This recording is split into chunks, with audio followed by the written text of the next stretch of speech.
मुख्यमंत्री डॉक्टर मोहन यादव के हालिया कुकरू खामला दौरे के बाद बैतूल का यह आदिवासी और वन क्षेत्र सुर्खियों में है। सरकार इसे पर्यटन के बड़े केंद्र के रूप में विकसित करने की तैयारी कर रही है, लेकिन इलाके के लोगों का कहना है कि पर्यटन से पहले गांव की बुनियादी जरूरतों को पूरा किया जाए और इसी के लेकर यह खास रिपोर्ट।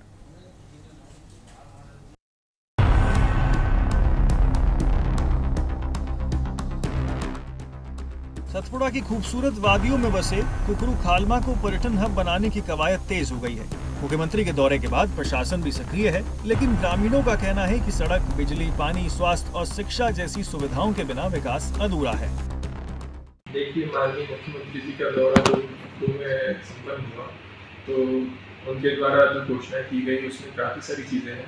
तो विभाग अभी ये है फिलहाल में, जैसे इको टूरिज्म हट हमारा वहाँ पे चलता है, इको टूरिज्म बोर्ड के थ्रू उसका हट्स का रेनोवेशन एमपीटी के माध्यम से किया जाना प्रस्तावित है। इसके लिए जल्दी विभाग और एमपीटी के मध्य की एमओयू होगा।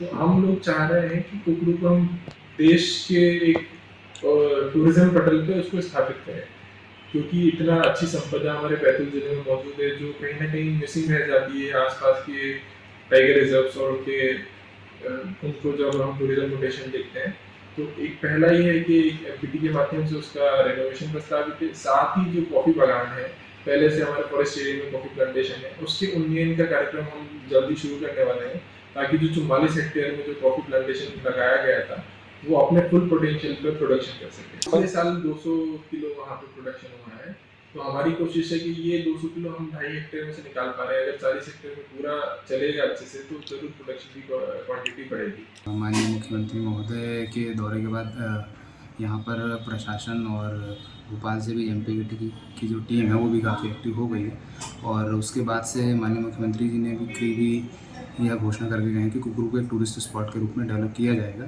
तो उसके तहत प्रशासन की ओर से बहुत सारी तैयारियां, संभावनाओं को हम लोग चेक कर रहे हैं, और माननीय कलेक्टर महोदय के निर्देशन में जिले में एक टीम गठित की गई है जो एक पूरे बैतूल को और उसमें कुकरू भी शामिल है, उसका एक प्लान भी डेवलप कर रही है, जो कि जब प्लान फाइनल हो जाएगा उसके बाद भोपाल में प्रस्तुत कर दिया जाएगा।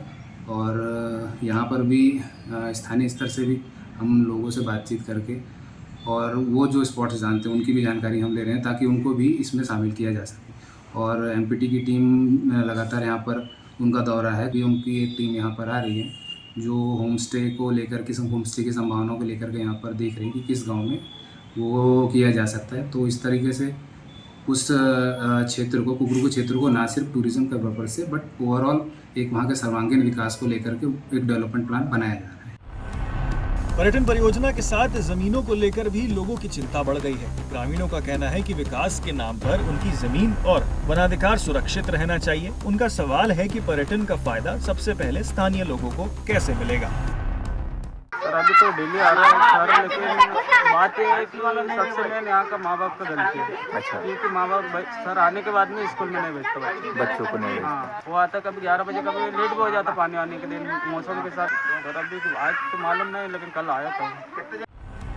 कुकरू के पास स्थित सालीढाना गांव विकास के दावों की हकीकत भी दिखाता है। यहाँ आज भी बिजली और पेयजल की नियमित व्यवस्था नहीं है। कई परिवार सोलर लाइट और प्राकृतिक जल स्रोतों के भरोसे जीवन बिता रहे हैं। ये लकड़ी से मतलब जो कोयला बनता था, तो उससे कोयले से बिजली उत्पादन होता था। अच्छा। बायोमास गैसीफायर था ये। अच्छा। पूरा गांव में जैसा बिजली का ये यही करता था पूरा, बढ़िया ट्यूबलाइट पूरा गांव में लगा हुआ था। लेकिन 2005 में तो चालू हुआ था, लेकिन 3 साल चला होगा, उसके बाद बंद हो गया। वहीं कसई गांव में वर्ष 2005 में शुरू हुई विलेज एनर्जी सिक्योरिटी योजना अब बंद पड़ी है। कभी ये गांव ऊर्जा आत्मनिर्भरता का उदाहरण था, लेकिन आज ये परियोजना खंडर बन चुकी है। इससे सरकारी योजनाओं की निगरानी और रखरखाव पर सवाल उठने लगे हैं। सर, बिजली की समस्या हमारे आसपास में ये 1 किलोमीटर दूरी है पवन चक्की जो लगे हैं, ये आसपास से सभी इधर से बिजली लग गया। हमारे गाँव भर में क्यों नहीं आ रहा, ये समस्या। अच्छा। सर, हम बिजली के सरकार से यही कहना चाहेंगे कि हमारे यहाँ बिजली और पानी और एक रोड की समस्या, तीन चीज़ों से हमारे यहाँ बहुत परेशानी है। ग्रामीण पर्यटन विकास का विरोध नहीं कर रहे हैं, बल्कि चाहते हैं कि इसके साथ रोजगार, बुनियादी सुविधाएं और वनाधिकार की सुरक्षा भी सुनिश्चित हो। उनका कहना है कि विकास का असली लाभ गांव तक पहुंचना चाहिए। कुकरू खालमा, सालीढाना और कसई की कहानी यही बताती है कि सिर्फ पर्यटन परियोजनाएं नहीं बल्कि गांव की बुनियादी जरूरतों को पूरा करना भी जरूरी है। अब देखना होगा कि सरकार विकास की इस नई तस्वीर में स्थानीय लोगों की उम्मीदों को कितना स्थान देती है।